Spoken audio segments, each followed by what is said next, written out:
Miarabantsika rehetra manaraka indray ny fandaharana aleoresahana hanao ny sehatra amin'ity aliny sabotsy fa enina ny volana jolay 2024 ity dia manasa anao ampanajana indray toy ny mahazatra hanaraka hatramin'ny farany izany fandaharana izany. Ao anatin'ny ora iray arahana amin'ny fandaharana amin'ity anio ity dia hiresaka manontolo mahakasika ny politika amin'ny ankapobeny isika ritodika be dia be eny amin'ny anteny miram-pirenena eny, indrindra moa fa taorian'ny nivoahan'ny voka-pifidianana ofisialy tamin'ny alalan'ny didy izay navoaka ny fitsarana avo momba ny lalam-pandrenana tamin'ny farany teo. Anankiroa ny vahiny nasaintsika aneo hevitra ato anatin'ny fandaharana amin'ity alina ity. Voalohany ary zareo avy eo anivon'ny Association des anciens militaires na ny AM misehatra amin'ny lafin'ny politika ihany koa. Ny filoha nasionaliny Randrianasimana Jean-Solo no miaraka amintsika. Miarahaba tompoko, tonga sondray eto amin'ny fandaharana. Dia faly miarabanao madame Manou, dia faly miarabanao namana fa amin'ny fonana antso, miarabaka nareo technicien, dia miaraba ny vahoaka manontolo indrindra moa ry zareo lany amin'ny Assemblée nationale satria ianareo zao no resaka dinika resaka eto ka dia miarabanareo aloha amin'ny fahalan'inareo. Todika any ny mason'izao tontolo izao.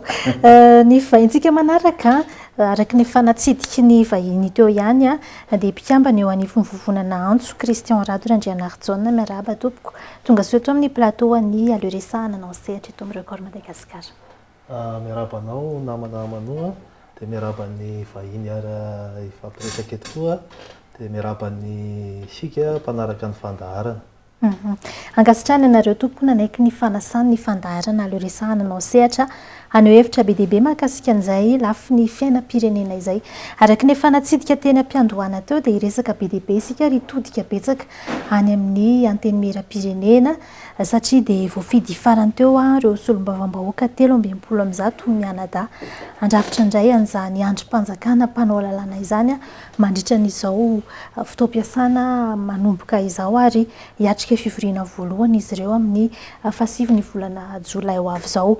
Mazava ho azy fa efa miomakomana ihany koa izany amin'ny fananganana ny bromaharitra eo anivony izany anteny miram-pirenena izany ireo solombavam-bahoaka lany ireo fa ny anehoantsika hevitra be dia be amin'ity androany ity dia maromaro ny fanehoan-kevitra taoriany ny fivoahany didim-pitsarany ny HCC farany teo iny izay namoaka tamin'ny fomba ofisialy izany ny voka-pifidianana iny. Tao anatin'izay dia nahazo ny maro anisa aloha ry zareo ataontsika hoe mpanohana ny fitondrana amin'izao fotoana izao ny avy amin'ny Irimara ary manaraka azy teo tsy tena nandrasan'ny rehetra loatra kanefa dia tena ataontsika hoe tonga tao amin'izay nahazo ny maro anisa izay ihany koa satria raika amin'ny 50 ireo tsy nirotsaka tamin'ny tsy miankina no lany voafidy eo amin'izay toeran'ny solombavam-bahoaka izay. Ny fandraisany avy amin'ny AM azy manokana aloha midika inona izay hoe tamin'ity fifidianana ity betsaka kokoa ireo tsy miankina lany no ireo mpanohitra tena hoe fantatra tamin'ny fanoherana tamin'izay fifidianana solombavam-bahoaka izay.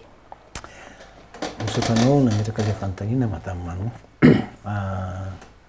Aoka aloha tsika hibanjina tsara alohan'ny tenenana an'izay hoe nahazo vahana bebe kokoa ny indépendant noho n'ilay mpanohitra firaisakina moa izany sy ny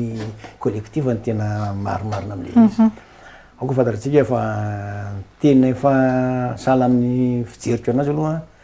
efa tonga saina ihany ny vahoaka amin'izao fotoana izao satria raha hatramin'ny nandeha ny fifidianana hatramin'izay dia ny atoko politika foana ny tanany laharana mandeha aloha seriny eo fa tamin'ity indray mandeha ity kosa zany dia ny atao hoe ny atin'ny fitondrana moa iny tsy maintsy mandeha lohany foana satria zay fitondrana amin'ny fitondrana ary tsisy fampandrosoana raha tsy misy ny iarahana amin'ny fitondrana ka ny vahoaka koa fa tonga saina zany amin'le resaka atoko politika ity satria manao zay atongavany eo fotsiny zareo dia tsisy zavatra vita fa sahala miady seza sy le malety fotsiny rariny sy nitsiny zany fa efa tonga saina ny vahoaka hoe nahazo maro anisa le tsy miankina ary indrindraindrindra le hoe atoko matanjaka ny eo an'ny fitondrana raha 84 zany aloha tsy dia par rapport loatra amin'le hoe tena safidin'ny zava-misy hoe tena ao anatin'ny fitondrana fampandrosoana satria raha izay ny dininy ao anatin'ny fitondrana tokony hatanjaka be tena tokony hatanjaka be tsy tokony 84 fa tokony any amin'ny samahery any mihitsy zany raha par rapport any zavatra hoe azany hoe tokony fitondrana zany fa efa niena le izy satria sana amin'ny efa natsapa le fangery firina ngamba le vahoaka de somary niaina le izy ary indrindra ny olona mifidy amin'ny atoko aloha zany retro de hoe ze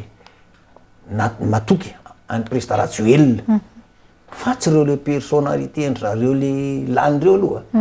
zany tsy ilay olona solom-bavam-bahoaka fa ny filoha mihitsy ny tena hita hoe nijerevany vahoaka zany amin'ny zavatra hoe satria raha tsy manohana amin'ny filoha mety zavatra hafa ndray de naloha nifidy an'ireny hoan'ny sasany zany fa ny tena tonga saina zany hoe izy le olona tena tokony hampandrosany ao distrika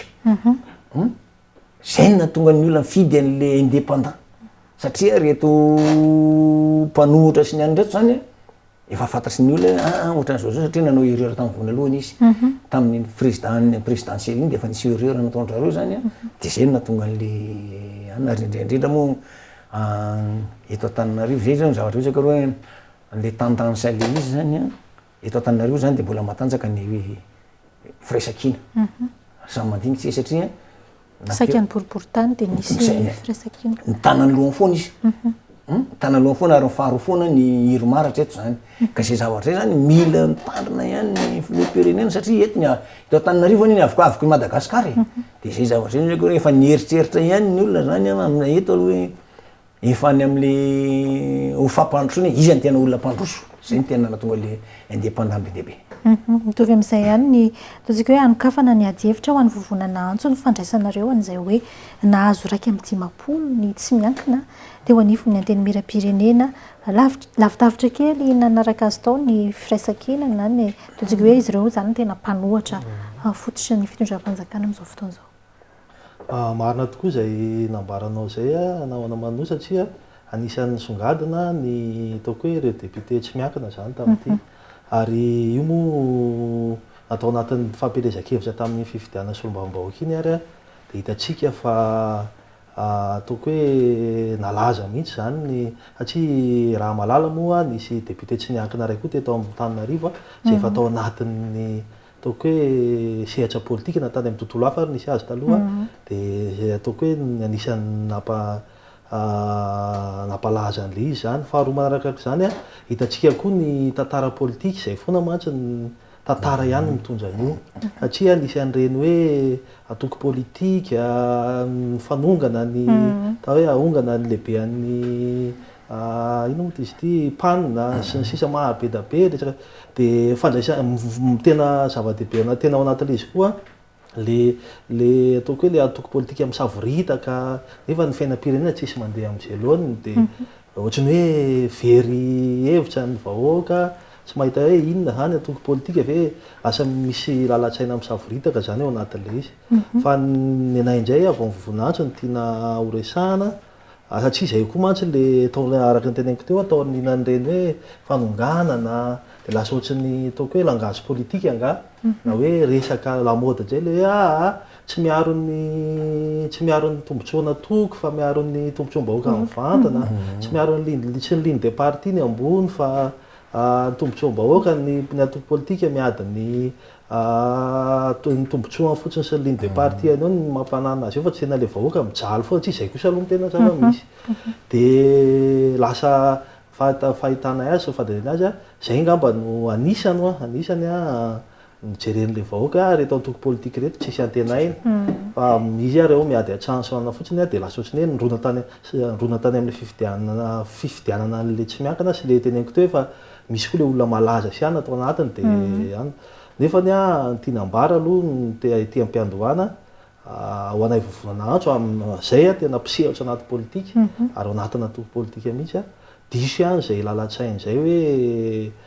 tsisy antenaina amin'ny atoko politika alohan'izay mitodika any amin'ny tsy miankina sy ohatr' zany raha tena mpandroso firenentsika de diso ihany zay lalatsainy zay manana ny safidy moa vahoaka malagasy nefa ny fampandrosoana firenena raha te hanova firenentsika tsy afa-miala fa politika io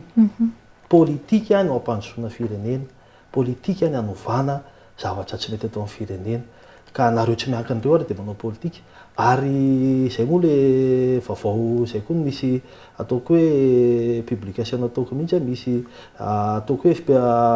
fikambanana misy dia sombavahoaka tsy miankina efa nanao fanambarana mampivonjana ny reo député tsy miankina miaraka aminy anangana groupe parlementaire eny zay aloha amin'ny fijerenay azy zay tenenay teo hoe politika foana io sarotra satria raha dia ny olona ataoko hoe mitondra ao anatin'ny assemblée nationale nge noentina miady ao dia foto-kevitra politika foto-kevitra politika sy vina politika zay foana zany tokony hoentina miady ao anaty assemblée nationale satria tolo-dalàna no atsehanao volavolan-dalàna resaka lalàna ny loi de finance resaka momba ny firenena fiainam-bahoaka dia ianao zany raha vao tsy manana foto-kevitra sy vina mazava dia lasa mitsingevangevana eo fotsiny tsisy lalaka le zay tetenika hoe foto-kevitra no entinao ka raha hoe nyreo tsy miankina no atambatra hafahafa ihany zany satria ireo nge mahatona anao tsy miankina izy samy manana sainy samy manana inona moa zany ny rahan'ireo inona moa zany hitambana sa hoe tambatra amin'ny inona fotsiny zay le mahatonga ny sasan'izay miteny hoe manohatra botolo na hoe momba botolo fa tokony mampiaraka dia foto-kevitra iraisana mampiaraka viny iraisana dia zay no entinao ka aminay sarotra le hoe ampivonjana ny samy tsy miankina ary hitantsika moa zany vaovao maly nge efa nisy efa député 5 sady tsy miankina dia efa laza fa momba ny fitondrany vaovao maly zay dia hitantsika sady zany fa ny andre moa zany tsy fantatra zay tena manosika azy nefany ataoko hoe manosika ny olona fidinsoana vahoaka zany dia satria zay le tenenina foana hoe manakaiky ny vahoaka ary eritreretana anova ny vahoaka ary izy an'izay moa mbola sahanda amin'izao fotoana izao fa tena latsaka katerena ny firenena nge tsy sarotra kosa angamba ny teny hoe dia milamina ny ambany lanitra miadana ny vahoaka fa sahirana ny vahoaka zao na andrenivohitra na ataoko ihany amin'ny faritra tokony député hiady ho an'izany anovan'ny mitondra amin'izao ny firenena misy zavatra tsy nety zany ao za tsy miteny hoe dia tsy nety daholo fa misy zavatra ataon'ny fanjakana misy zavatra ataon'ny mpitondra fa be da be ny tsy nety zany matoa latsaka amin'izao akaterena sahirana ny vahoaka malagasy dia anovan'izay ny député ny andrasan'ny vahoaka hifidy an'ireo tsy miankina ireo matoa reo be da be nefa zao izy dia efa nisy 5 sady nakany amin'ny dia zay zany lasa hoe tsy haiko le toko tenena hoe mila mijoro foto-kevitra ka ny tiako hoe tsinjina aloha amin'izao resaka fanokafana zao dia hoe vina politika sy foto-kevitra politika no entina ao amin'ny assemblée nationale ninona zany atao amin'ny resaka politika na lany mera na filoha-pokotana inona dia ireo no tokony haingana ary eo no mitondra hoentina miaro any tombotsom-bahoaka ataontsika hoe fanokafana izay fanontaniana voalohany nentina teo zay fa raika nambara teo hiatrika fotoam-pivoriana voalohany ry zareo hoe ny anivon'ny anteny mera-pirenena eny amin'ny fahasivy ny volana jolay ho avy zao ny talata ho avy zao anangana ny bromaharitra izay ny tena androm-pisiny zany fivoriana zany nisy nambarany avy eo anivon'ny vovonana antso teo ny amin'ny hoe tsy tena manana foto-kevitra sy vina mazava loatra raha reo tsy miankina satria samy manana ny naharesy lahatra azy izy ireo na tonga azy ireo nyrotsaka ho fidiana tao anatin'izay ary naharesy lahatra ny olona ihany koa raha toa ka ataontsika hoe tafatsangana ihany izay ataontsika hoe vondrona parlementaire ho an'ny tsy miankina izay mety ohatrany ahoana ny lanja politika hananan'izany eo anivon'io anteny mera-pirenena izay amperinasa amin'izao fotoan'izao io raha ho an'ny vonana antso manokana satria ianareo tena milomano an'izay lafiny politika izay le izy aloha araka ny teniko teo hoe omaly zao dia efa nisy député 5 tao anatin'le 1 efa nanao fanambarana eny izy moa zany firesaka politika milaza hoe fa raha ny tena toa dia vakina batsilana izy dia momba anohana ny fitondrana izy zany hoe fa majoritaire zany ny député momba ny fitondrana amin'ity mandat satria efatra amby 20 ampina 5 efa mihoatra lavitra zany ny tena le hoe vonjana parlementaire tsy miankina nge ny atenaina amin'izay dia hoe araka n'izay foana moa no efa teneniko hoe mijajajainy zareo tamin'ny fampelezan-kevitra eny tena hijeriny tombontsom-bahoaka ka le izy raha ohatra ka ataoko hoe firy zany sisa ny ambiny eo dia raha ohatra tena jerena ny isa eny amadepute azy aloha afaka mitondra volavolan-dalàna izy afaka anovainany satria zay ny tena asan'ny depute mitondra volavolan-dalàna miady ho an'ny fifidianana lalàna ny loi de finance sy ny sisa raha ataoko hoe raha ny isa zany sy efa ataoko hoe somary sarotsarotra ihany somary sainay fa ny tena tsara de zay foana va le nitenenay tokony iny moa zany efa safidy le 2020 zao de tsy omena tsy mihitsy satria le miaraka amin'ny fitonjana zany hitany mampetipety azy fa le ambo mbola tsy niteny reto koa tokony hoe miaraka amin'ny ataoko hoe zay vondrona parlementaire misy eo zany ka mitovitovy foto-kevitra azy mitovitovy foto-kevitra aminy ary io nge mazava be na ianao zany tsy miaraka amin'ny fitonjana de tokony lojika maty amin'ny ilany amin'ny ataoko hoe manohatra amin'ny fitonjana zany satria le eo ampovoany mantsy manalasala be raha amin'azy eo no mahatonga le député ndraindray varotena na voarebireby amin'ny malety sy ny karaza satria eo zany de manaraka tendance fotsiny rehefa metimety ny hoe anana zay mikotikôty eo mame zay de iny no arahana nefa araka ny tekiteo tokony foto-kevitra satria député hoa tena endrasan'ny vahoaka hitondra fanovana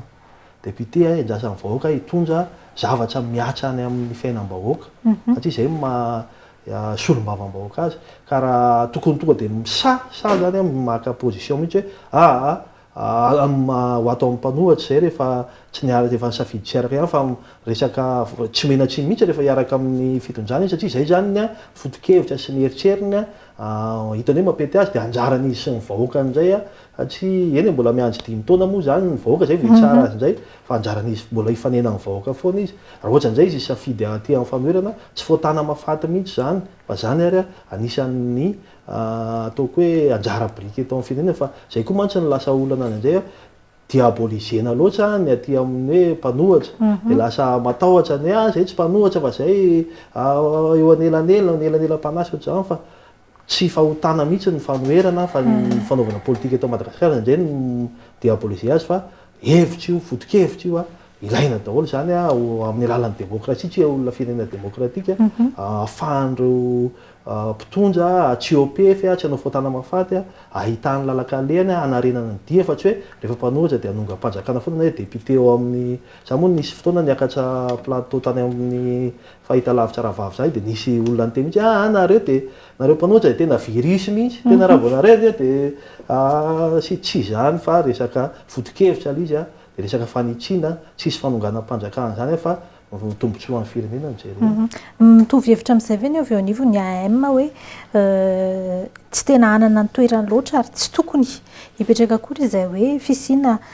vondrona parlementaire ho an'ireo tsy miankina na ireo maleo-tena nyrotsak'izay ny hevitra ireo manokana mikasika an'izay mety maharesy lahatra ve ny vondronan'izy ireo oka aloha fantaritsika fa ireo député raha to lany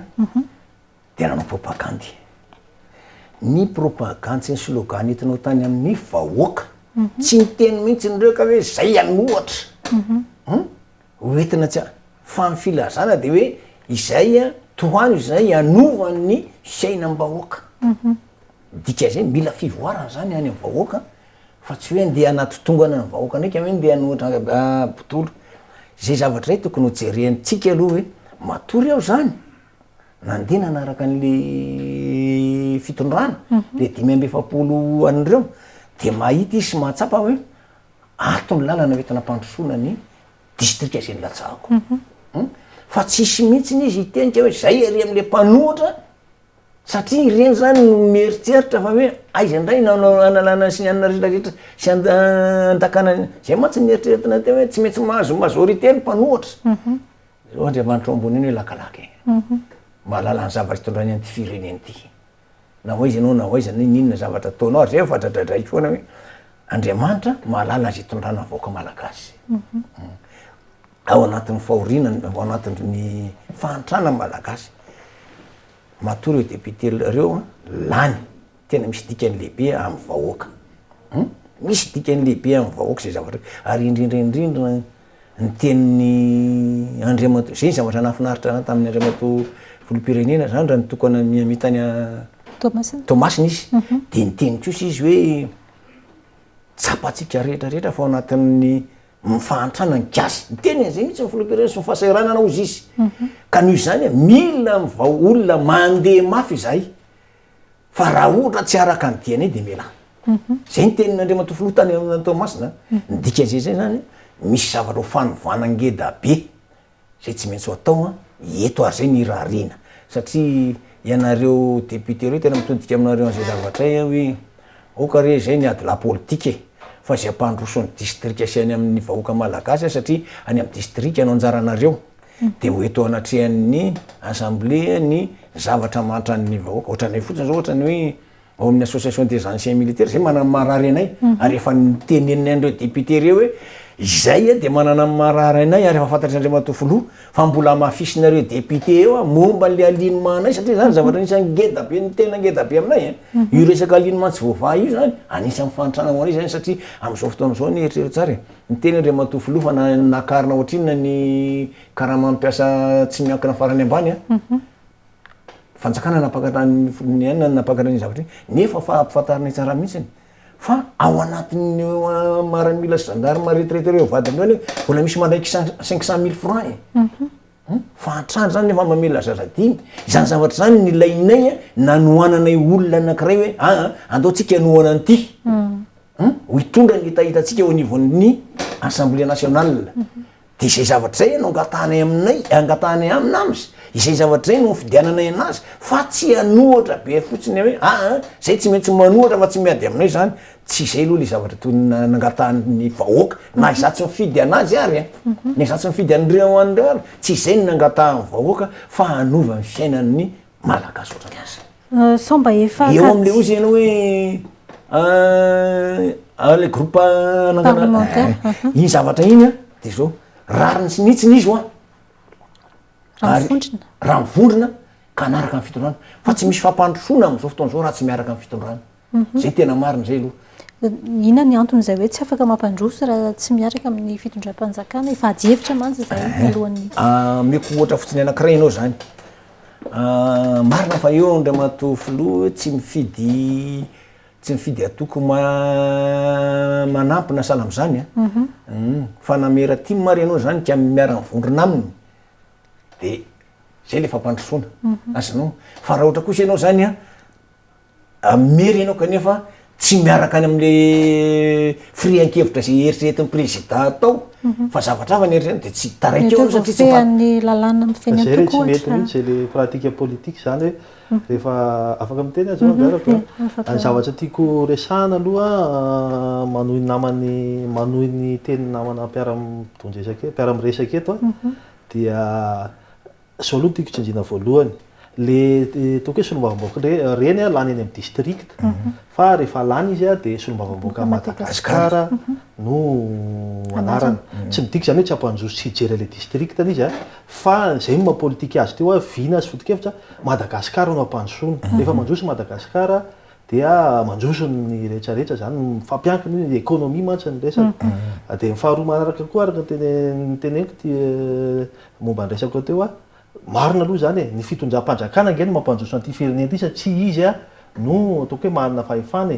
tsisy mihitsy hoe mpanohatra an'izay ny ampanjoso an'le firenena nefa misy fitondram-panjakana mampiomehy be zany ary tsika angamba sampona indrindra amin'ny firenena eto ambony tany hoe io de le mpanohatra an'izay no lasa mampanjoso an'le Madagasikara tsy asan'ny mpanohatra fa nilaina an'le mpanohatra de zay hoany teneniko teo hoe balizy rehefa mahita ianao fa tsy mito za zao mahita ny antony za aloha samy teny mihitsy matetika ty amin'ny fanoherana zay tsy hoe manohatra bitori rehefa misy zavatra mety de akasitrahana rehefa misy kosa zavatra tsy mety tsy mifanaraka an'le foto-kevitra sy eritreretinay satria politika nenay zay zany manao politika tonga de mijery lavitra be fa tsy mijery hoe mandaray hoe zao ny tanjona amin'ity Madagasikara ity hoentanao ohatr'izao io de zao ny tanjona ohatr'izao ny tena eritreretrika ho an'ny vahoaka malagasy ny firenena ny ekonomia ny sosialy politika ohatr'izao ny eritreretrika amin'ity de raha vao mifanohatra amin'izay lalatsaina le vina apetraka izay de tsy maintsy miteny manohatra hoe tsy mety de zay ilaina an'le ataoko hoe fijoroana ao anatin'ny ataoko hoe anteny européenne sombamboka ohatra fotsiny zao resaka mandeha be teneniko ihany io téléphérique io mandeha mantsy zao ny resaka hoe akinareo koa tabataba foana efa io ko mbola efa mandeha ny olona rehefa mitaingina eny mbola inona ihany téléphérique marina zany efa eo marina eo fa ny ilaina ny mpanohatra amin'ny teny ilaina an'ireo député reo mbola amin'ny tena dia mba tsy hamerenana ny ataoko hoe erreur natao tamin'izany fandraisana décision satria matoy io nge lany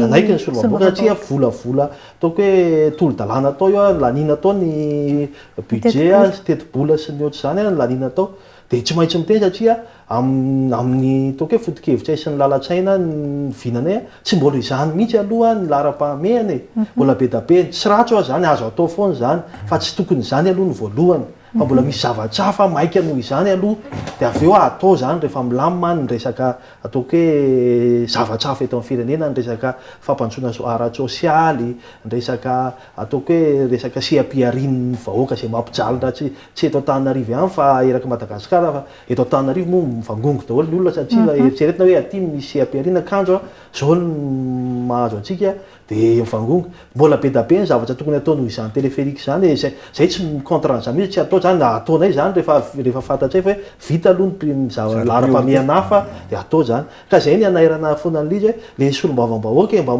zay le ilaina an'ilay hoe foto-kevitra azy viana tokony mba mijoro ny solombavambahoaka hoe arina pomba amin'ny fitonjana ary zay nge izy tsy hoe pomba tsy hoe dia solombavambahoaka pomba amin'ny fitonjana koa dia manahiky be fotsy hoe be de mibainina raha vao mi-contre-ni eo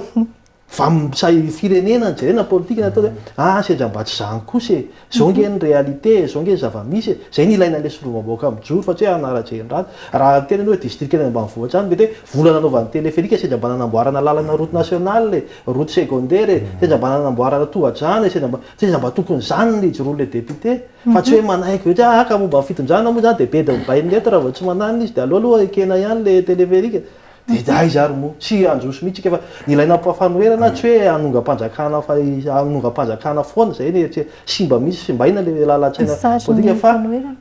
anitsy ampandeha an'izy any amin'ny tokony ho izy ho tombotsoa ny vahoaka malagasy rehetra ary sao mba efa kajikajy politika napetraky ny ataontsika hoe ny eo amin'ny fitondrana kosa ary efa nandeha mantsy izay resaka izay ny alohan'ny fifidianana ny amin'ny hoe misy ireo milatsaka amin'ny anarana tsy miankina fa mety efa nisy fifanarahana ihany tany amin'ny mpitondra fanjakana ohatra ny amin'ny hoe satria tsy mahatoky loatra intsony an'izay hoe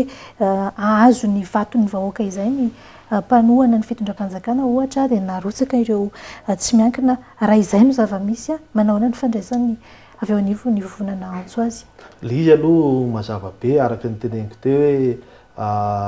azo eritreretina isy an'izay tokoa satria ataoko hoe amin'saina ataoko hoe fijery politika mahitsy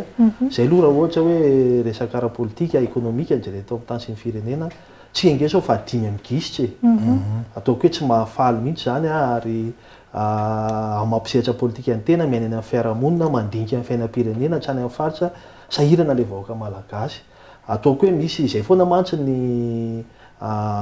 teniny ao amin'ny fitonjana ka dia tsisy zava-bita mihitsy ve aminareo zany dia tsy mety daholo ve zany reo andreo marina le zany tena manao ary misy zava-bita fa zay ho an'ny tanjona amin'ilay politika ingea dia fijerena tombontsom-bahoaka fanatsarana ny andavanandrom-piainan'ny vahoaka tsy hoe izara vary isatokantrano foana na hoe ame koveta sy ame valopy vola laina foana zany azo atao zany fa tsy zany ny tena ataoko hoe vahaolana maharitra fa le famezana an'le sehampiariana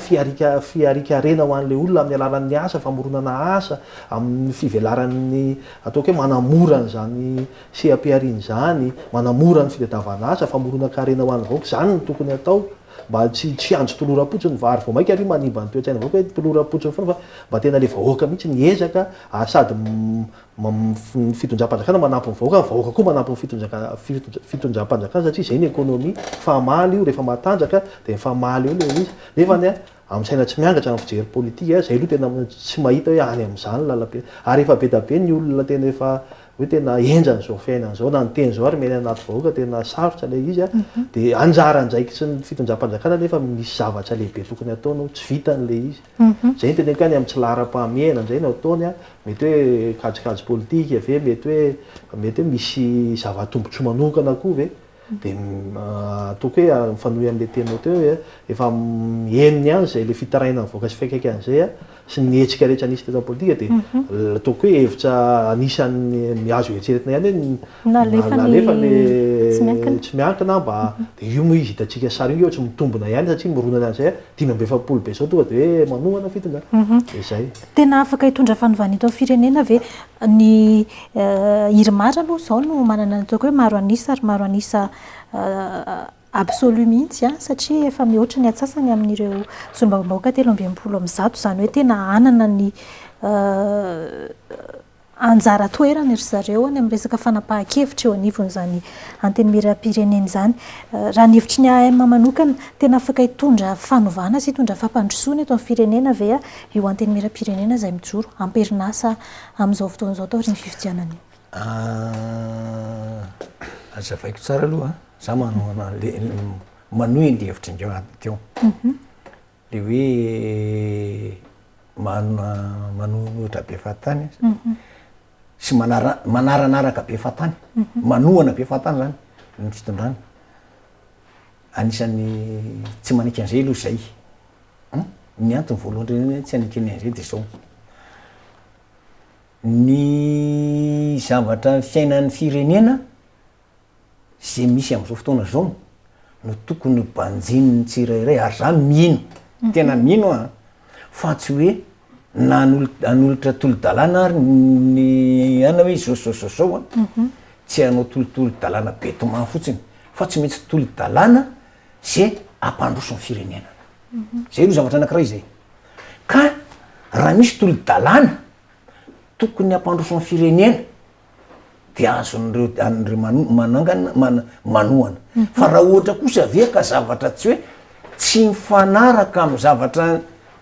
amin'ny sosialim-bahoaka sy zavatra ampandroso ny firenena dia mbola atoko kosa ngamba tsy marina zany hoe dia anohana an'izany satria miteninao dia hoe ampiova ny fiainan'ny vahoaka malagasy ny idiranao ao ka re zay zavatra zany hoe dia ampiovany fa zany tena mino fa tsy isy angamba n'izany zavatra hoe anarana anohanohana be fahatany zany fa matoy izy manohana sy manaraka ny zavatra io dia zao vonona izy zany aloha vonona izy ny anohana ny tolo-dalàna zay mifanaraka amin'ny fiainan'ny vahoaka ka hoentina ampandroso ny firenena fa tsy hoe anohana ny tolo-dalàna zay tsy mety fa ampitarasiko amin'ny firenena mety afaka anao an'izay ve raha ohatra ka ao anatiny vofehana ataontsika hoe fitsipika amin'ny feny antokona ny ao anatin'ny irimara ohatra izay tsy maintsy manaraka ny ataontsika hoe tondro zotra apetraky ny fitondram-panjaka raha tena solom-bavahoaka fidiny vahoaka tena solom-bavambahoaka fidiny vahoaka zay natoky anao tsy vadika amin'ny zavatra nyteneninao tamin'ny vahoaka fa tokony zay zavatra ampandroso ny firenena araka nytenenao amin'ny vahoaka no aranao fa tsy ny adalàna zay rehetrarehetra hoe misy an'izao adalàna ohatra an'izao tsy maintsy hoekeny tsy mety kosa aloha zany zavatra ny amiko ary io mino fa ho voafehindrareo ary n'Andriamanitoa lohany tsy sanatrika hoe efa niteny izy hoe mila mandeha mafy be ka rehefa tsy araka dia zay tsy araka dia mijanona zay zavatra zay midika fa ho fampandrosoana maika dia maika zany fa niteny teto hoe tsy misy ny fisorota-karama teo hatramin'izao zany inona ny résolution zay tokony amana n'izay fantranony mpiasam-panjakana zay aloha satria miakatra la vérité des prix ny lasantsy ho avy ny lalany tia mbola hoe la ho vita ny autoroute dia efa napakatra fresady ane zao ny soatrasa fa napakatra fresady izy zay zavatra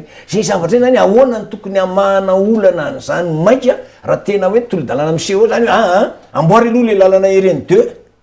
maika dia maika satria ino zavatra anankiray lalan-dra mamatsy an'ny Tananarivo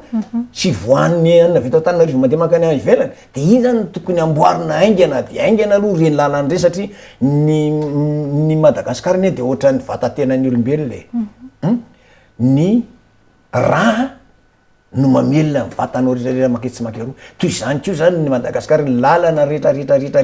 io zavatra io tsy tokony miakatra amin'ny vidim-piainana le produit ny any ambanivohitra moa tena miakatra amin'izao fotoana zao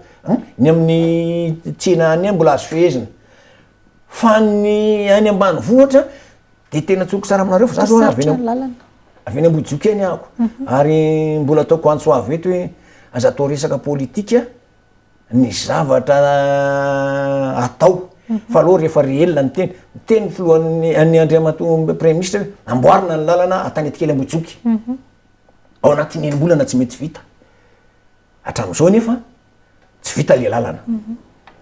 inona ny anton'izay mbola point d'interrogation miandry ny député io zavatra zay hoe ahoana ny lalana Antanety-kely Ambohijoky tsy vita ahoana le barrage iny Ambatomainty Antanety-kely Ambohijoky tsy vita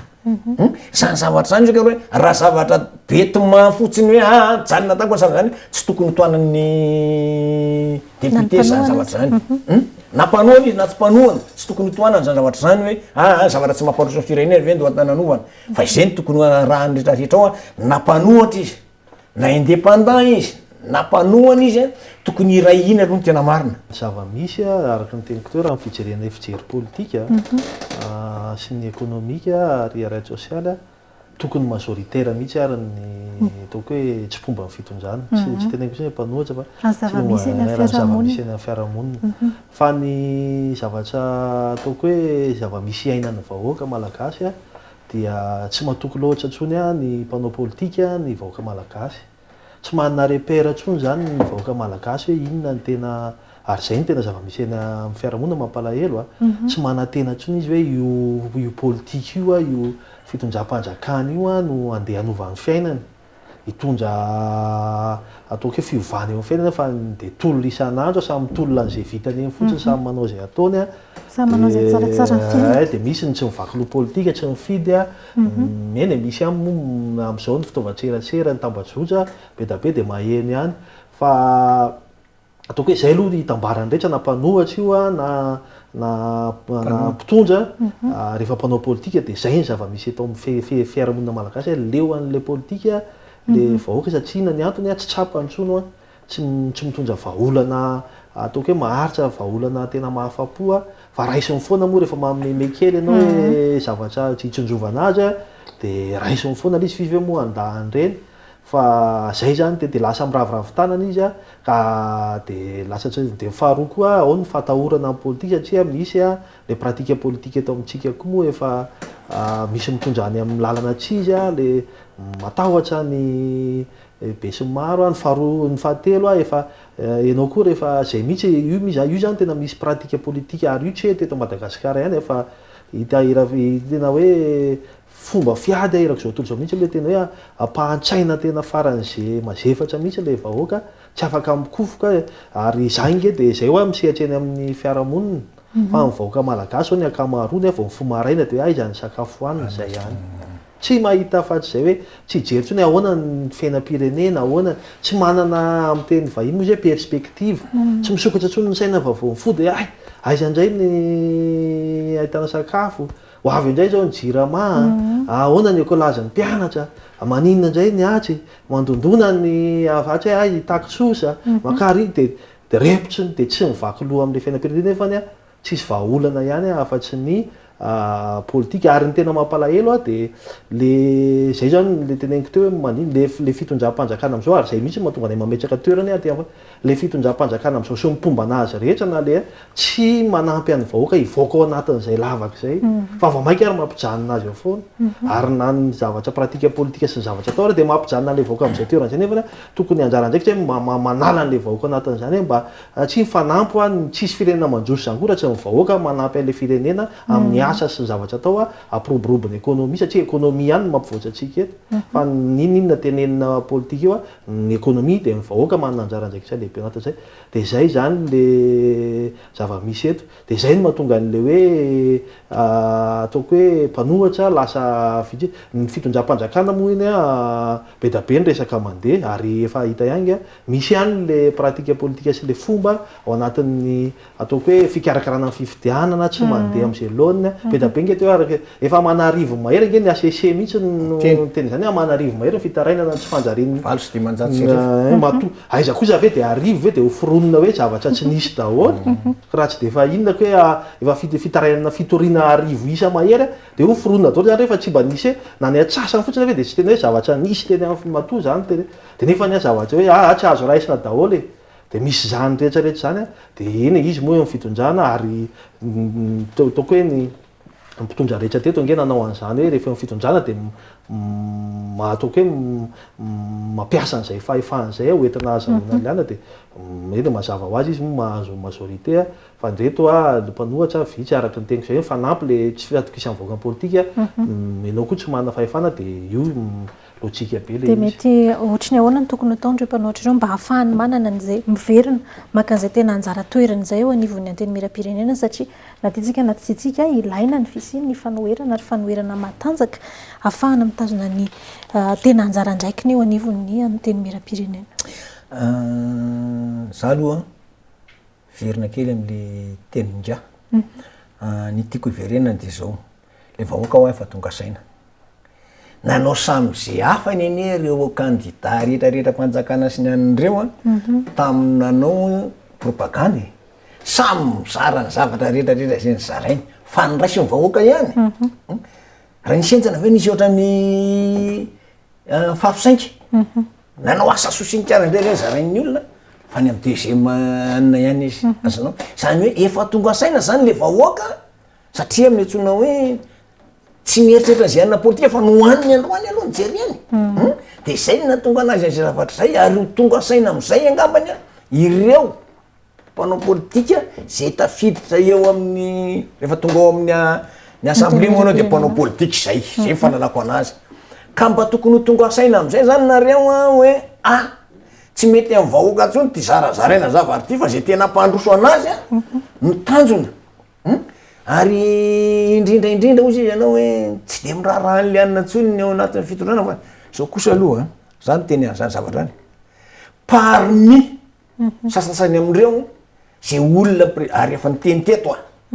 tian'io zay olona tokony hananaovanao président Rajoelina mba tsy hamingana ny projet zay tokony ho fampandrosoana ny manana président ny manana ny projet ny ohatra zao fa eto lefa mpanantanteraka zany lasa problème be satria raha misy zavatra anankiray tokony hoe tiranga ataovy ty zao vidiny ty 100 dia valonjato amin'io no ananaovandrana fa ny 300 tsy maintsy borina zay le zavatra tsy mety ary zay mahatonga an'ity vahoaka ty mahatra fa raha ny projet amin'ny président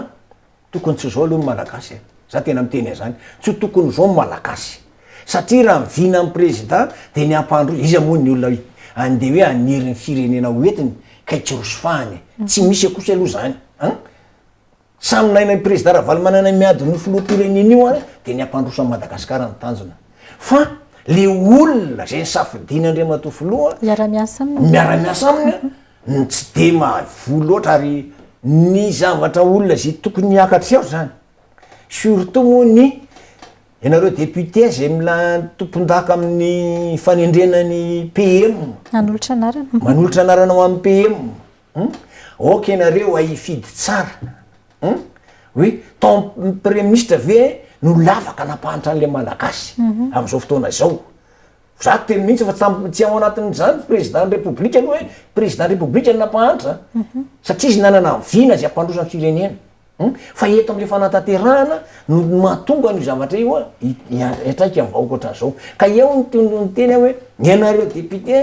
no tompon-daka iny amin'ny anina manendry amin'ny premier ministre zay tokony raha tena fampandrosona de aminao dia atondroy zay atolory amin'ny Andriamatoa filoha za manome vaty manolo baty mafana amin'ny président fa zay tokony olona vita an'le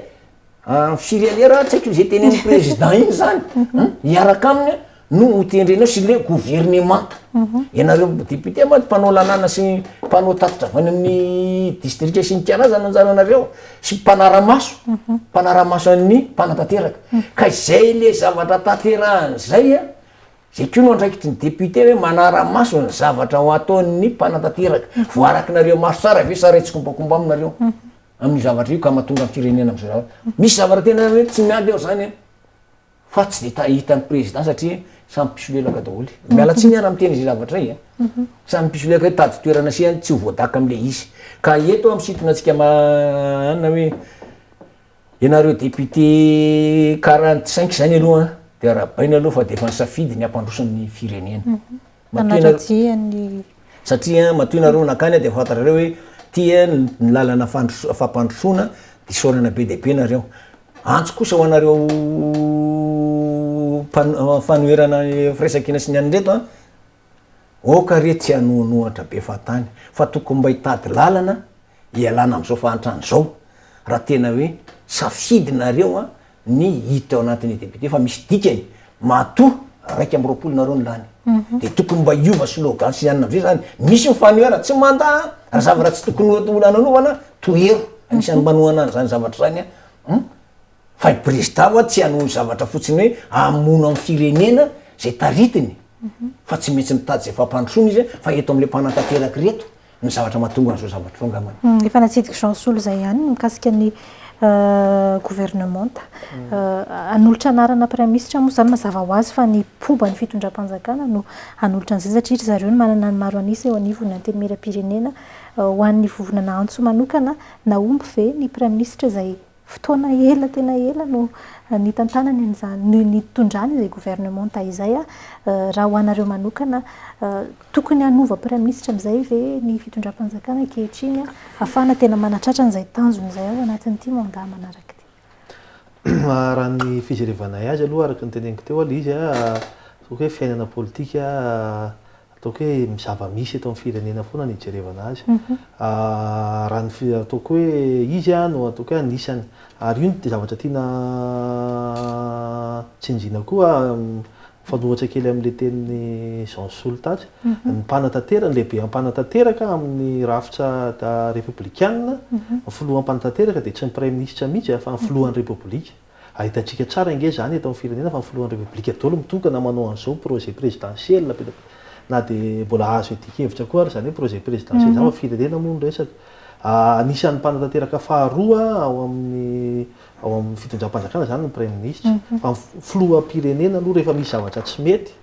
de ny filoham-pirenena ny tokony andraikitra izy no lanym-bahoaka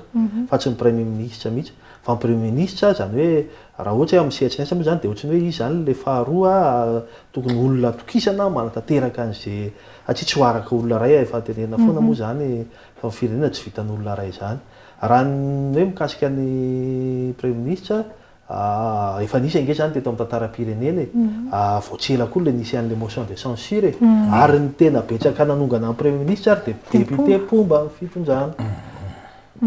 fa iny moa noho ny tsy haiko zay kajikajy politika sy resabe zay tsy iverenako tsony de najanona an'izay le soni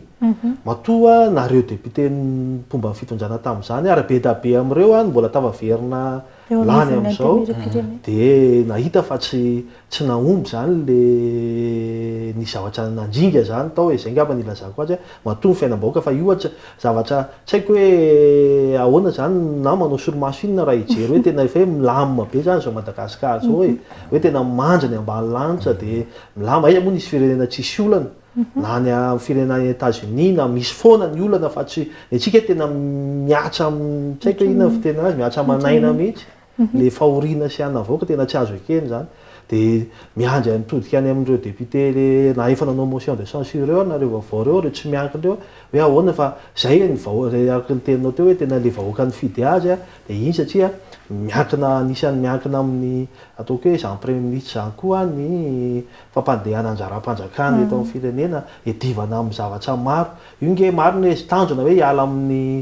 amin'ny ataoko hoe fantsana ampiadana vahoaka fa be da be le pratika politika mila elana zany ao an'nilanilany eo ary reo mpitondra reo mila mampiatra an'izany hoe tena premier ministre vona mampiatra an'izany tena hiady amin'ny kolokolo tokoa ve tena anala an'ireo zavatra eto amintsika zao mampalahelo tamin'ny tena zay mbola tena very kely taiza nisy firenena ohatry zany teto ambony tany hoe volamena zao nefa mivadika vy de tsisy resaka hatramin'ny androany ina aiza tokony premier ministre ngena filoham-pirenena mihitsy mampiatra le tantandalana efa volamena zao nefa hita boky hitam-pirenena de mivadika vy tsisy resaka tsisy fitsarana tsisy ankety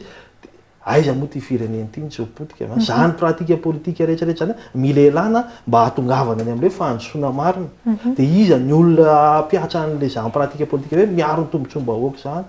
zay zany le tokony apetraky ireo solombavam-bahoaka ireo de raha ny hevitsinay manokana aloha tokony ahijery an'izay premier ministre apetraky eo ny solombavam-bahoaka maro anisa satria matoa zao firenena zao tonga am'izao misy mandringa eo zany misy tsy mety eo zany dia zay le izy matony filoha-pirenena lany tamin'ny nafiverina lany zay teo réélu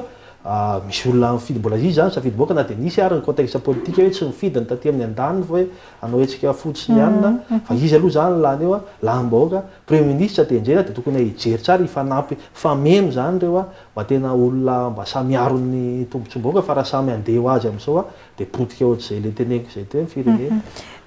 Misy songadinky kely zafady madame raha dia efa maraparana ihany isika ny zavatra tiako atongavana dia zao hoe zava-dehibe amintsika vahoaka malagasy aloha ny fahatsapahan'ny filoham-pirenena fa hoe mahatra ny vahoaka zay no zava-dehibe manaiky izy ary mila mandeha mafy anjarany zany no manova zay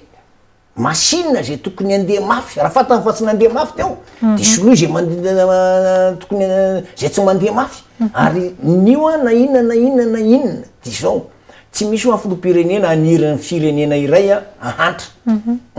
fa ny mety mipone mivaky tsisy tôbila zay tsy andeha mafy rehefa tsara ny anina rehetrarehetra fa matoy izy zay tsy mandeha na vaky pone na maty boaty na maty motera ka izay zavatra zay tokony fidy zany izy an'ireo zavatra reo hoe iza ny élément zay tokony mba hiaraka aminay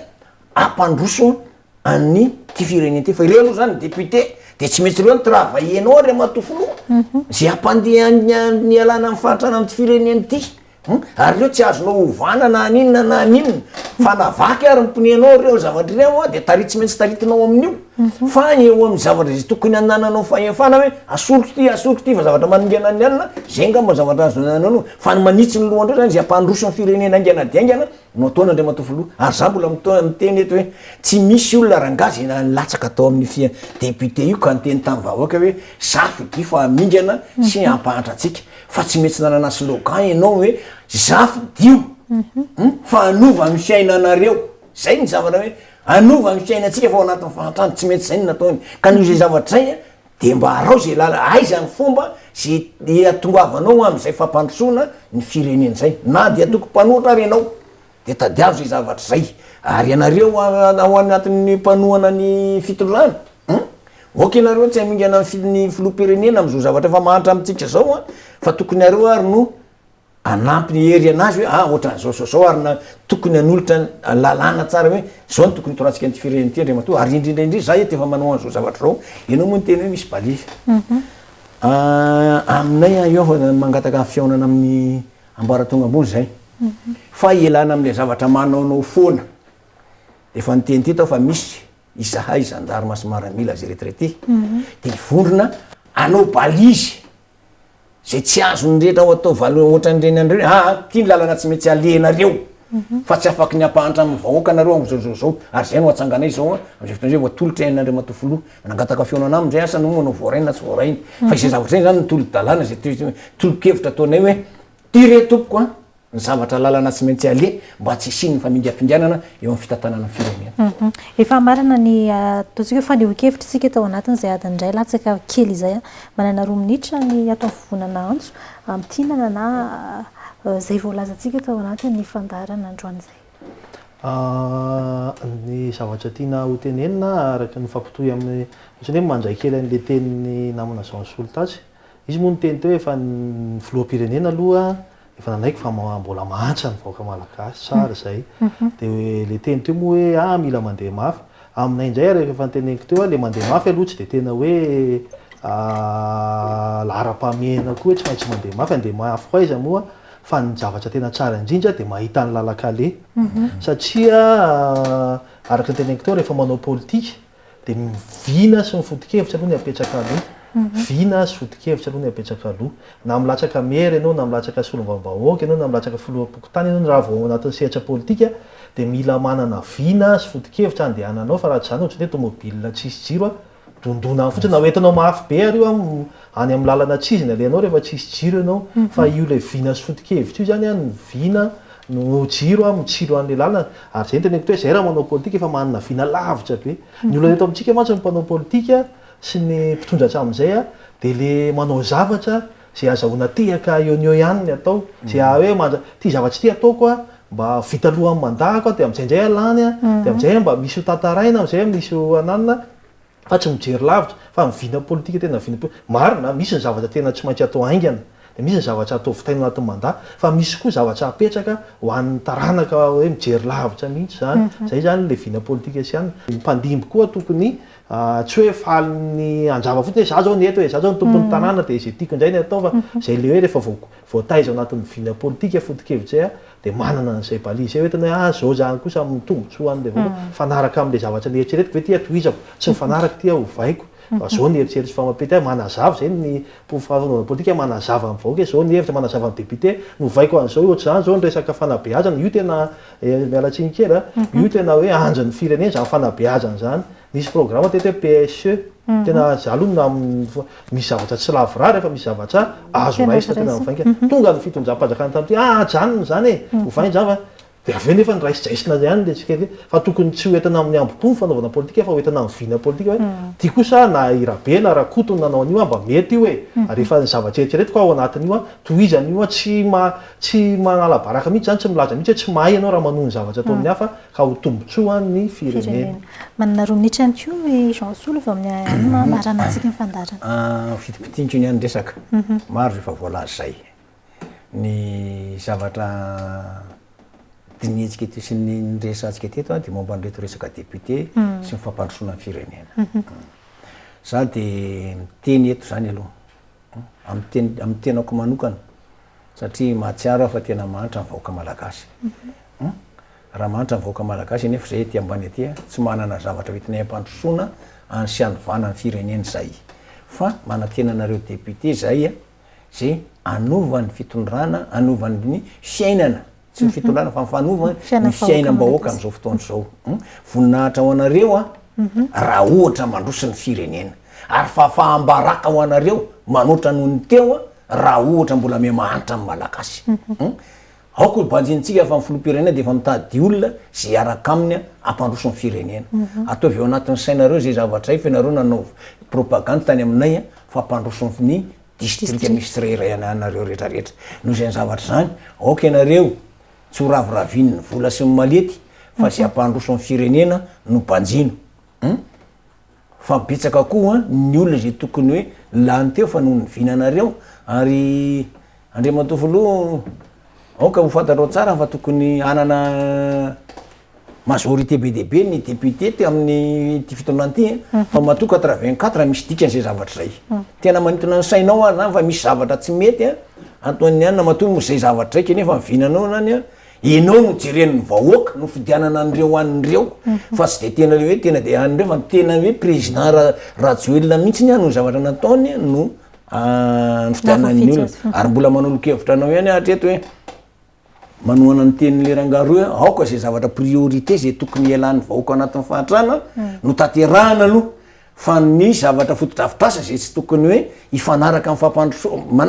tsisy fotodrafitrasa hoe tsisy fampandrosony zany fa fampandrosona daholo ny fotodrafitrasa fa le priorité zay elana ny teneninao hoe efa manitra amin'ny malagasy mila mandeha mafy ataovy tompoko ny fielan'ny fantrana amin'ny fandehanana mafy zay takinao fa manana député anao nanampiny 45 député zay miara-iasa aminao ataoko fa tsisy zavatra hoe pneu vaky na motera maty eo andanany eo fa de tokony hoe mandeha io zavatra io raha zay zavatra zay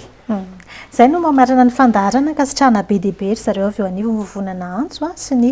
AM niaraka tao anatin'ny fandarana le resahana nao setra tamin'ny ity alina ity azadinoena fa misokatra ho an'ny rehetra zay te aneo hevitra ny fandarana azonareo arahana amin'ny page Facebook Record Madagasikara ihany koa zay faneho-kevitra na rahantsika teto androany izay de mametraka ny veloma mandrapitafa ho amin'ny alarobio avy zao indray ny fandarantsika manaraka veloma tompoko